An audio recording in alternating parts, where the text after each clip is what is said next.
السلام علیکم ناظرین، آپ دیکھ رہے ہیں کائنات HD چینل۔ خبر شامل کرتے ہیں اوکاڑا سے، جہاں پر ہمارے نمائندہ وحید طارق بلوچ کے مطابق chief executive officer district education authority کے دفتر میں جشن آزادی مارکہ حق کے سلسلہ میں پرچم کشائی کی تقریب کا انعقاد کیا گیا۔ Additional deputy commissioner finance and planning Chaudhry Abdul Jabbar Gujjar اور مسلم لیگ نون کے رہنما چودھری فیاض ظفر نے تقریب میں بطور مہمان خصوصی شرکت کی۔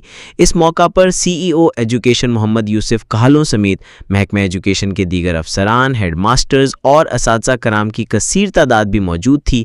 Additional deputy commissioner finance and planning Chaudhry Abdul Jabbar Gujjar نے چودھری فیاض ظفر کے ہمراہ پرچم کشائی کی۔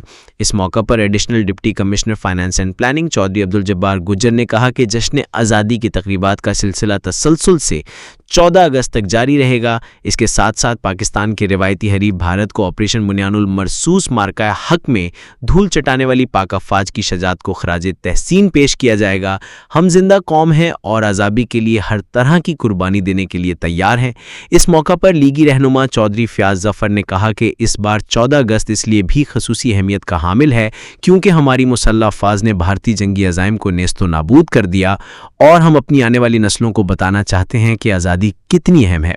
CEO ایجوکیشن محمد یوسف نے کہا کہ جشن آزادی کے سلسلہ میں پروقار تقریب کا انعقاد آپریشن بنیان المرصوص کے تناظر کے حوالے سے اس آج کے دن کو منانے کی ضرورت ہے۔ اب تک کے لیے اتنا ہی۔ مزید خبروں کے لیے چینل کو سبسکرائب اور شیئر کرنا نہ بھولیں تاکہ زیادہ سے زیادہ لوگ باخبر رہ سکیں۔ شکریہ۔